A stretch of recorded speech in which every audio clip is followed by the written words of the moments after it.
Hey everyone, welcome back to my channel. It's Ariel, and today we're going to be diving into this painting of a moody train scene using HIMI gouache paints.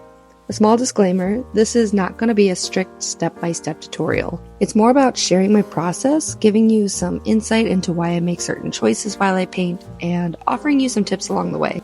I do want to also mention that if you're working on this painting at home and you're following along, it is totally normal to pause the video, go back if you need to, and get your painting just right the way you like it before moving on to the next step. This took me about 2 different sessions of 2 hours each.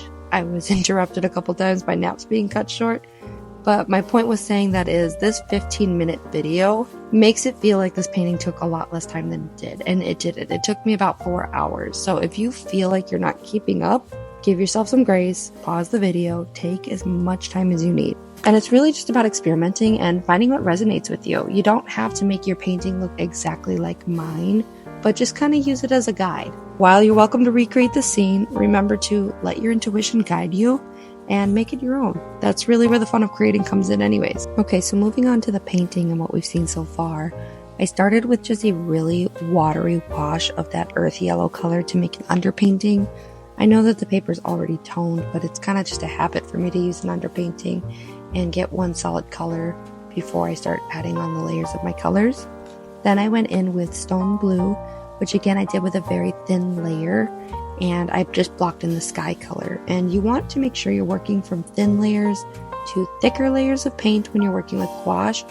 The thin layers will help you block in your colors, and then those thicker layers will help you build up the vibrancy of the color, allow you to blend, and allow you to not just get muddied colors in the end, if that makes any sense. So what I'm also doing in this area is taking titanium white and dabbing in the highlights that I see of the clouds, and then I'm taking medium black underneath with a filbert brush and just adding some shadows that I also see in my reference photo. I got the reference photo on Unsplash, so if anyone's curious, I'll link that below if you want to look at it yourself.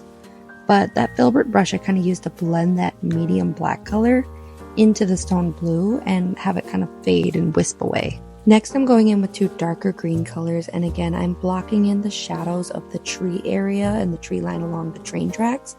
I find with gouache, I didn't do so much with the clouds, but majority of the time, it's actually best to go from dark to light, which I don't feel like is always the case with most mediums, but because gouache layers on top of itself so well, you can block in the darkest part of the trees and then add those brighter leaves on top, and it gives you a really pretty effect. Here, I just wanted to show you that not everything goes as planned. I don't know why I started doing the trees this way, but I used a really teeny tiny brush and started trying to make every tree branch. Quickly realized that that was a terrible idea. I switched to a square brush, or you could use like an angular squared brush, and I started dabbing, and dabbing is a great way to get texture in your paint. And because pine trees have so much like kind of spikiness and fluffiness to it, adding that texture through the dabbing motion made it seem more realistic without having to paint every single branch. And then right away I went in with that lighter green color and I continued that dabbing motion, and you can see how quickly the tree starts to come to life and the texture feels very realistic. I think it's important to note here too that I've been using a little bit creamier of a consistency with paint. Not straight from the pan itself, but I definitely am not watering it down as thin as I did for the wash, for example, in the background. And I'm letting layers dry, but if my paint's the right consistency and my paper's not too wet, I don't have to let it completely dry in order to do these steps and add these layers. But that really is the key to painting, one with gouache, but really creating any painting that has depth. And by putting my darks first and slowly building up lighter colors of green, going lighter and lighter each time and picking out those highlights, I'm creating a lot of depth in the texture, creating a lot of depth in the scene, and even without getting super realistic in my shapes, I'm just creating little blobs here. It's going to appear to the eye more realistic, and it's going to, your brain's just going to like fill in the gaps. Our brains are really good at recognizing images and then doing the rest of the work for us. This is a good time also to apologize for the raspy voice that you guys are having to listen to today. I've been waiting to do this voiceover just in case my voice would get better, but it doesn't seem to be going away. I feel better, but my voice is still very scratchy, which sucks because I already naturally have a pretty raspy voice. And I've got cough drops, I've got tea, but this is the best I got. So thank you if you're listening and putting up with my voice today. There's not too much else to say about this section. I am just going back and forth with light greens, dark greens, sometimes the black even. Just looking at my reference photo and seeing what areas need more shadows and what areas need more light. I personally love watching other artists' processes, and even though it's not an exact guide, I think there's always something to learn by just observing how other artists tackle different parts of their paintings. And it's all about experimenting and finding what resonates with you. If you're somebody that prefers a more step-by-step tutorial, or you would just like to see what that would look like as well, please drop a comment below and let me know so I can think about making videos like that for the future. And again, with these smaller trees on the right side of the painting, I am just starting with the darkest darks, that medium black and dark green, and slowly building up my lights and the highlights that I see in the tree areas with lighter green colors. I'd love it if you guys could comment below and let me know if you feel like you're getting to see enough of the process, or if you would prefer that I show more of the process but speed it up, or do you like more of the slowed down clips but I chop it up more? Or if we need to just do a step-by-step kind of tutorial, which would probably be a much longer video, but I'm happy to do that. So comment below, let me know what you think so far. Anyways, back to the painting. I'm just using beige tan and a little bit of that medium black to block in some of that cloudy, smoky kind of area that's coming out of the train. I didn't really work on this area too much at this point. So then I laid down some washi tape just to kind of create a directional line for the train tracks and blocked in a little bit of black paint just to indicate where that was going to go. But now I started to actually work on the details of the train, which you have to decide how carried away with the details you want to get, if that makes any sense. Like, you can get as granular as you want, but less is more in my opinion, and it's really hard when you're using a reference photo not to get carried away. I recommend almost making the photo smaller so that you can't see as much detail, because that will help you just block in the main shadows and highlights that you're seeing, which are really the crucial part in order to get an object to look like what you're trying to make. And that's basically what I'm doing right now in this part of the train painting. I'm going in and looking for the darkest areas and the lightest areas. So far I've blocked in the windows using a blackish color.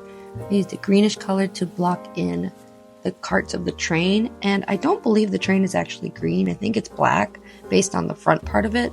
But if you look at the reference photo real closely, there's a lot of reflected light from the trees, and so it actually appears more green. So that's what I went for. And in this section of the train, it would seem like I should have just painted this whole area black all at once since they are all touching, but this is one evidence that artists aren't always going at a painting with a complete plan figured out, I guess you could say. But additional to that, I'm using my brush to create directional lines. So even though those two sections are touching, that circular face in the front of the train and then the darker base underneath it, I made sure that the brush strokes go in the direction of the object, and that helps kind of differentiate between the two objects to the eye, even though they are right next to each other and the same color. Kind of creates like these invisible lines to help you differentiate where those objects are. And now I'm just going in with some lighter green colors. I don't have any particular colors from the palette that I was using other than the ones that I've already mentioned, but I've just been kind of mixing from the plate, and I'm blocking in the highlights that I see as well as some detail on the train cars.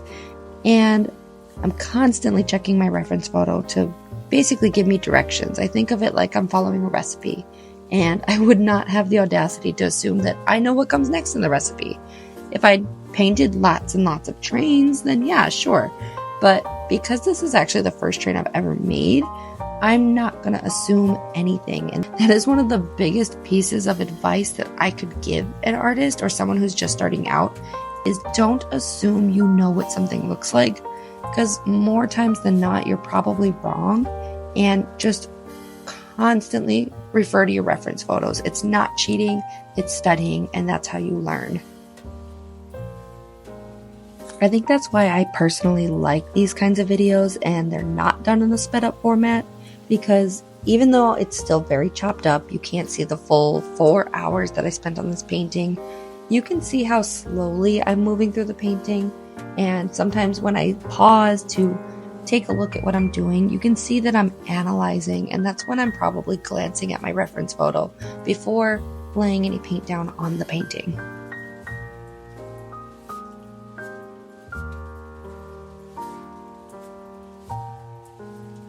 So now I'm just going in with a very small 5-liner brush and adding in teeny tiny details that I see, adding the reflection in the light at the top of the train, adding the star on the front of the train, and basically just adding whatever details I felt were going to best capture the essence of the train.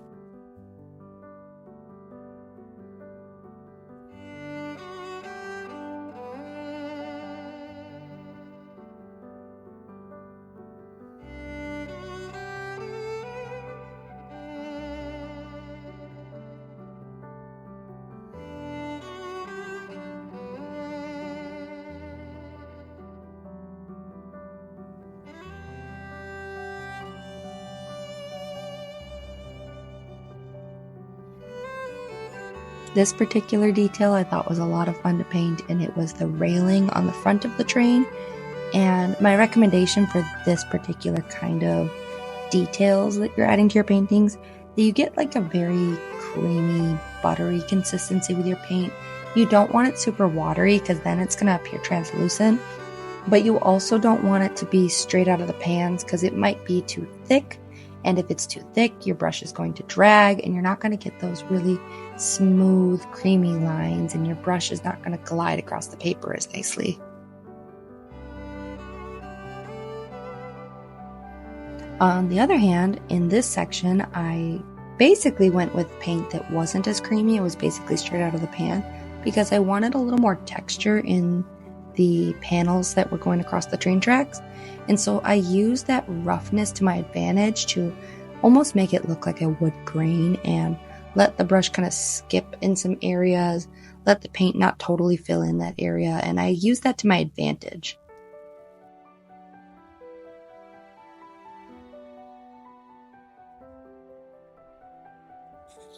Okay, so we are finally in the very last section of this painting. There's really nothing new that I'm doing here. I started with my darkest color, which I learned from the previous trees that I did, just to go straight in with black first. And I worked from black to like a dark green, medium green, and then a very light green, and slowly blocked in leaves and bush kind of areas, and really just stuck to that dabbing motion like I did earlier to create, again, lots of texture. I love texture in my paintings. I think they make them really come to life, and really just let the brush do its work. I didn't try to get caught up in the idea of I'm painting a leaf or I'm painting a piece of grass. I just let the brush kind of smack at the paper, and whatever appeared, I just went with it. And after I got all those different little shapes on the painting, I went in and assessed if I needed to add more highlights or if I needed to add any more shadows. For example, I really was enjoying this lighter green color and noticed that I could use some more highlights on the other trees that I had done earlier. So I went and dabbed those in a little bit. But a lot of this was just, checking my reference photo, following my intuition, a lot of back and forth between darks and lights, and letting the painting kind of finish itself. So I really hope there was something you learned from this video that you can take away into your own future paintings. If you do decide to recreate this train painting, again, the reference photo is in my description. Please tag me on Instagram. I would love to see your work. And depending on when you're watching this video, I may or may not be in labor or snuggling my newborn. So very exciting. That means that my posting schedule is probably going to slow down. My plan is to still post one video a month for you guys. So I'm really hoping that we can keep at least that cadence. Right now we've been doing 2 videos a month, but with a new baby and an 18-month-old, I'm just going to need a second to kind of get my bearings and see when I have time to even paint, let alone film for you guys. So your patience is very much appreciated. I hope you enjoyed today's video, and until next time.